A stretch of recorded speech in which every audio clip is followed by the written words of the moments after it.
Here he is, one half of the team, Donnie and Dolly, weekdays 10 to noon on Czech Television, our Canucks Insider, usually on Fridays, but heading into the long weekend with Remembrance Day, we wanted to cycle Rick Dhaliwal into the show today. How are you, my friend? Gentlemen, so happy to be with you two. It is after Donnie and Dolly. This is the best part of my week. I'm very distracted because you guys have changed the posters. For those of you that are watching this on video, there's a new poster behind you. Joe Cap, Louis Pisaglia. We used to have Willie Terry Fleming. behind you. Willie Fleming, yeah. Yeah, Willie Fleming. We did this, and if you noticed, the lights are orange. We did this for the BC Lions last 2 weeks. Mm-hmm. Everything is orange in our set, and all Lions. Louis Pisaglia. We got G. Roy Simon Biana. So we're going all Lions this week.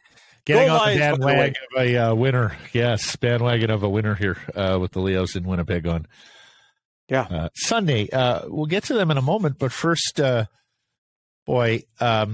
listen to Bruce Boudreau the morning of the game in Ottawa, where Thomas Drance, your athletic partner, asked him the question about structure. And very good question by Drance, and it had to be asked. And you sort of heard his voice go, we're starting with that, are we? Yeah. I felt so bad for the guy and the spot that Rutherford put him in. And the hits just keep coming for Bruce Boudreau. Rick, he's going into his hometown here, a former Toronto Maple Leaf, what should be a celebratory weekend for the Vancouver Canucks with Henrik, Daniel, and Roberto. And yet everybody is waiting on him to get a pink slip. What do you know about the coach? It's a very awkward situation, to say the least. But let's go back to the radio interview by Jim Rutherford. Yeah, he's pissed. He's mad. There's no question about it. I was told earlier this week he won't make a knee-jerk reaction. He's going to think things through before making a major change. But here's where I'm at right now, guys. I think everyone's preaching patience. You can preach patience, but there are pressure points daily in a hot Canadian market, and the temperature right now is rising. It's not going down. It's really hot right now, but you have a management group criticizing the head coach, but they're not firing him. When people in the hockey world ask me, Rick, why are they not firing him? That's the big question that no one can understand. You guys were reporting yesterday that the ownership is not going to block a coaching change because they're paying Travis Green $2.7 million a year. I'm not 100% sold on that. I still have people telling me that's an issue. That could be the owner getting his message out through national media. There is something holding them back from firing a coach they clearly don't have confidence in, and they criticize quite often. So up till now, like I'm talking about as of this afternoon, I do believe there are too many people in the organization that are getting paid for not working for the Canucks, and it would affect any business. If you two ran a business and were paying people not to work for you, it wouldn't be a very successful business. You wouldn't want to do that. Actually, I understand the Canucks owner here. Do you really want to pay three guys close to $10 million to coach, and two of them are sitting home collecting checks for free? If they make a coaching change, but here's the thing, Rick. It doesn't count against the salary cap, right? Yes. You've always spent. Okay. You have always spent on hockey operations. And number three, if you believe in Jim Rutherford and Patrick Allvin and their vision, and they're telling you the coach is not a part of that, won't work for us, at some point you have to back and support the two guys who are running your hockey operations department. The only thing I'll ask you guys, and Jim's a really good, smart hockey man. He is. Everything is calculated. He knew what he was doing in that interview. But I'm just trying to ask you guys, in most businesses in society, when the manager isn't happy with an employee, usually the employee's gone. I'm just trying to tell you nicely, things are not improving, and they continue to keep them. So two things though there, Ricky. You either keep the guy, and Drager's even referenced this too, because if you're really bad, you get a better draft pick anyway. But then the flip side of that is you're playing a structure or weak structured system that may influence your young players into bad habits going forward. And do you want them losing that much? You know, I can see both sides of that too, of, hey, we don't care if we get a high draft pick this year because we're not going to win the cup anyway. But B, do you want that coach with that kind of structure influencing your players the rest of the season? You still have 65 games to go. And I will also say this to you guys. The one thing this management group has said since day one, since they arrived in Vancouver, we got to get quicker. Obviously, team speed's got to improve, and we got to get younger. They're looking for guys under 26. Well, if you're looking for guys under 26 and you want a promising future with young guys, then you know what? Hoglander, Podkolzin, or Rathbone, those situations, then you know what? Play them. Then play them. If the mandate is to keep this guy but we want to incorporate young guys, then play them. Then play them, because clearly I don't think management, take away the last 2 games that Rathbone's played, I don't think management was doing cartwheels about those guys and, coming in and out of the lineup, 9 minutes here, 10 minutes here. That does nothing for the confidence of a young player. And you're telling everyone you want to get 26 and younger. Well, you do have 3 kids right there that are under 26. Well, play them. Play them then. How much this week? How much does this weekend play into it, Rick? Like, we know this is a big weekend for the Hall of Fame with the Vancouver Canucks. We've been debating this all show long here. How much does the importance of that for the Canucks organization outweigh? Like, what if they get shellacked by the Toronto Maple Leafs? 6-1, and then you go to Boston, lose 7-1. Then Mr. Rutherford's got a big decision. That's a big decision, right? Yeah. They can, like I said, you can preach patience all you want, but there's always a pressure point where you say enough is enough. Last year, go back to Benning and Green. What was the pressure point? It was the Pittsburgh game, jersey on the ice, fans chanting, sell the team, fans chanting, fire Benning. They did it the next day. They did it. That game, hold on a sec. That game was Saturday night. I was told Jim Benning was cleaning out his office, taking boxes to his car at 10 in the morning on Sunday. I just couldn't get it verified, but I got the tip that morning. And so there's a pressure point. The biggest question isn't how patient Rutherford's going to be. It's what is his pressure point where he says enough is enough. Well, would the pressure point then come into play after the Tuesday game in Buffalo, where you're coming home to play a couple of home games against division opponents in LA? I was told that this road. Yeah. You just leave him in Buffalo, and he makes his way home to Western Pennsylvania, there where he lives. Because here's the other thing, Rick. I don't think this is purely wins and losses based. I think it is, in fact, about structure. I don't think he's changing his structure all that much. I think he's going to go down with what is successful for him. I think that's probably particularly true in his hometown in Toronto on Saturday. So, I mean, for me, we're at the point like we were with Travis last year, where it's a matter of when. Only he knows. Not if. All you're doing, Matt, is speculating. All the fans are speculating. Canucks Twitter is speculating. We are speculating. Only he knows. One thing about Jim, I will tell you, very patient man. He absolutely thinks everything through. If you don't think he knew what he was doing in that interview, you're out to lunch. He knew what he was doing. It's a unique moment, guys, because the callousness of that is part of the problem, right? Like, you knew what you were doing, and you still went ahead and did it, despite the fact everyone was crystal on what you thought of the structure, but you decided to reinforce it and pile on. Well, hold it a second. You do an interview, and somebody asks you, what do you think of the team? Well, he answered a question, Matt. Yeah, and there's a million ways to answer that question that aren't the way he answered it. Especially when everybody in the market was crystal clear about the structure. I'll tell you something else. I was told that 3-0 blown lead to Nashville at home really bothered the management. Isn't it interesting that the interview was done 2 or 3 days after the loss? Like, just no way that should happen on home ice. You are 3-up on Nashville. It is not Colorado. It is not Vegas or a top team that came back from that 3-0 deficit. It was a team that had lost 6 or 7 of their past 8 or 9 games. In the fashion that was done, I just think everything was. It made sense that that interview took place after the Nashville blowing a 3-0 lead. It's a unique moment. Okay, I was just going to ask you one more thing though. Okay, Blake, go ahead. Well, it's a unique moment because this is a team, a coach that the fans don't necessarily want to see go. I think he's still holding on to a little bit of luster with the fans. Yep. My question is, what do you know of the reputation in the room? Because he is known for, in previous stops, letting the players play. And that's the lack of structure part, right? Is is that he doesn't explicitly say just go out there and have fun, but that's effectively the marching order is, use your instincts within a vague structure. You're allowed some free reign to let your skills shine through. Players do love that. Make mistakes going forward is hold it a second. He said. Make aggressive mistakes going forward. He can live with those. Hold it. Is the bulk of this team not the same as the bulk of the last year's team that won so much under him? Right. Yeah. Mm-hmm. Is it not the essential? It's the same blue line guys. It's the same goaltenders, right? Arguably a better forward group.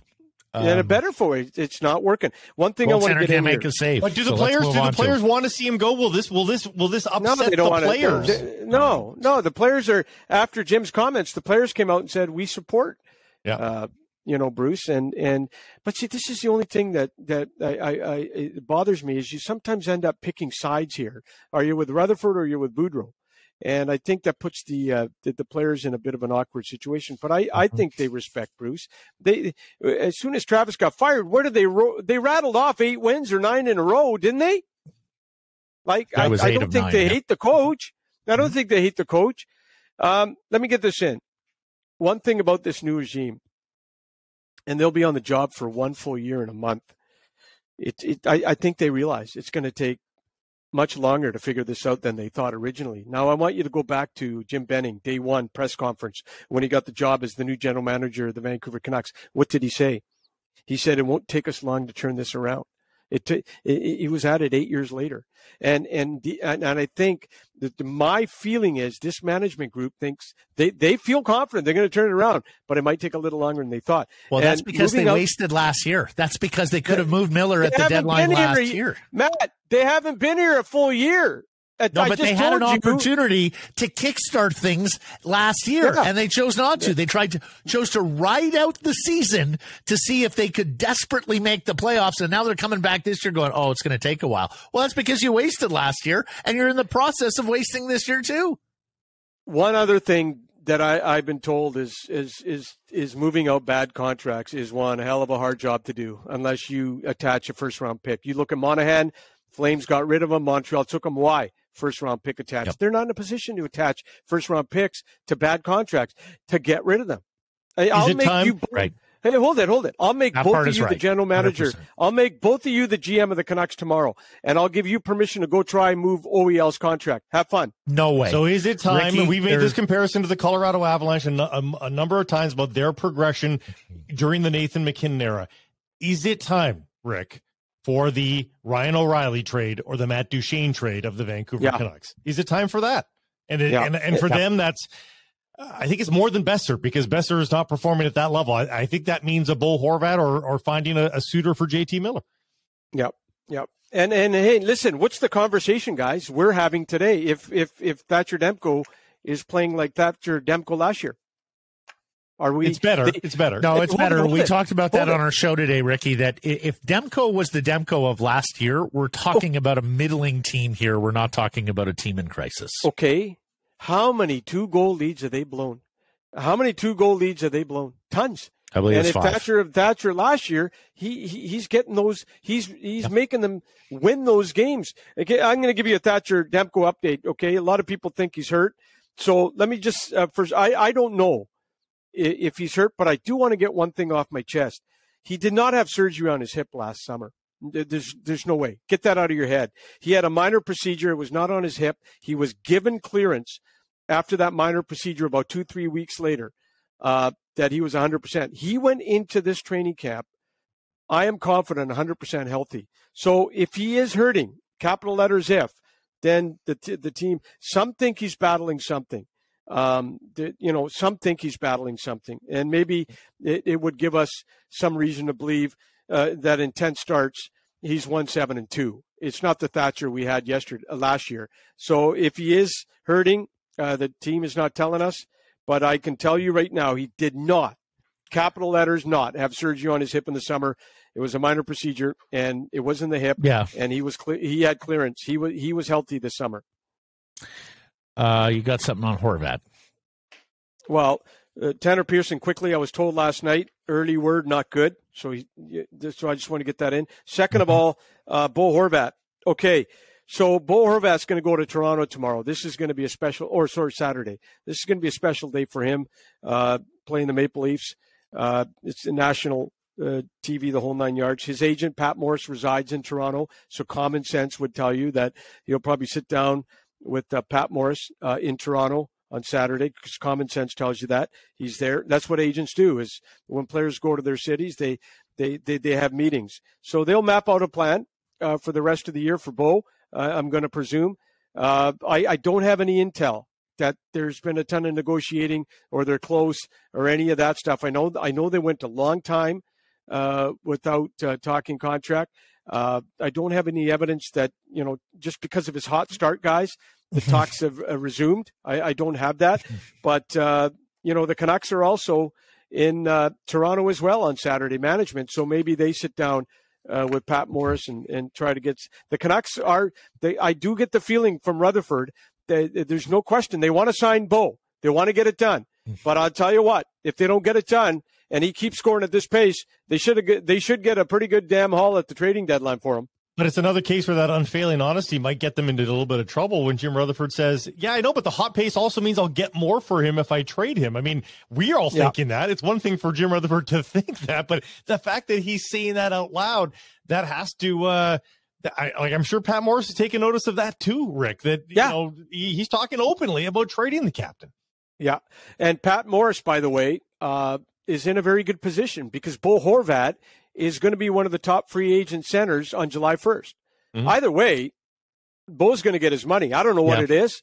High sevens, a little bit over 8, whatever. Whatever he's going to do, him and the center in Detroit will be the top two centers. Dylan Larkin, yeah. Dylan Rick, Larkin. One question I haven't heard answered, and maybe you know, maybe you don't, from talking with Morris. Does being the captain of a franchise, is that meaningful to Bo? Like, is that something he wants going forward, or would he be happy being a second banana, maybe wearing an A, maybe not even wearing an A in another market? Like, so what we see is what we get there. Like, this is a guy who takes great pride and wants to be the leader of a dressing room, wearing the C and dealing with all the good and bad. And here it's been mostly bad before the public and before the media. That's something he relishes. That's something he wants. Absolutely. And I'm going to tell you something else. I was told the club is absolutely thrilled with him this year in the terms of producing in a contract year, producing in a hot Canadian market, being the captain of a team in a hot Canadian market. He has not let the contract affect his play. He has not done it. And that tells you right there, he relishes the role. It's not affecting him. If he had one goal this year, then you could say, being the captain and being in a contract year is affecting him. The fact that he's producing in a contract year and being the captain of a team that is, the temperature is sizzling hot right now in the Canadian market for this franchise, he's done a wonderful job, and the club has absolutely recognized that. I was told they're pretty actually proud of him and the job he's done this year. Well, they should. I mean, they should be. He has been beyond reproach as a captain in his time here. He is one of the most mature and conscientious players I've ever been around. He wears that C exceedingly well, but it may well be that they have to move him on for the benefit of the franchise. One more thing. What's that, buddy? Yeah. Okay. So we talked about Höglander, Podkolzin, Rathbone can't get in the lineup. And obviously we've heard. Well, Höglander's in the lineup. Well, he is, but you know what I mean. Yeah. He scored a beautiful goal. I love the way he went to the front of the net yesterday, and he's moving his feet last night. Damn good. The one guy that we've kind of forgotten is the Langley native, Kyle Burroughs, and I want to say this: Kyle Burroughs and his agent have not complained publicly. Tough to see this heart and soul player like Burroughs sit. But he is so well respected in that dressing room, in that organization. Bruce loves him. Bruce loves Kyle Burroughs. And I just want to say, we hear all the time, guys complaining about their lot in life. Oh, I got sent to Abbotsford, or I'm on the fourth line, or I'm a healthy scratch. I just want to say, this kid, Kyle Burroughs, pretty special guy. Yeah, no, he's You should play him then. If he likes him, play him. You should play him. Yeah, absolutely. At this stage of the game, it's like, Bruce, okay, you may say all the platitudes are one thing, but it's time to play him. Particularly when you look at some of these other nobody else is working. And how they're playing. Yeah, but at the time, Stillman was in and Bear was in, and 2 out of the 6 spots are new defensemen brought in by the new GM. Guys, they weren't brought in to sit in the box. Well, one is in the box now. Well, exactly. He has ended up sitting. Is there a chance? Is there a chance OEL ever sits as a healthy scratch? Do you think? I don't think so. And they could play. They could play it off as load management for an older player. No, I don't know. That's a loaded question, Blake. He chews up a lot of minutes. How are you going to replace those minutes, whether you like him or not? He sure plays a lot of minutes, and I don't see that. I don't see that. Like I said, Rick, you two play GM and try to get rid of that contract. It's not easy to do. You can't. We said that the moment it was acquired. The moment it was acquired. Yeah. That's going to be a tough one to. That's going to be a tough one. Thank you for this. You have a good long weekend there. Enjoy the game on Saturday. The Hall of Fame ceremony is Monday, and we'll talk to you next Friday. Hold on a second. What game on Saturday? Oh, the Canucks. Oh, I thought you meant the Lions. Lions are Sunday. You enjoy the game Sunday as well, Ricky. I thought you meant Lions. Yeah. Go Lions, go. Later.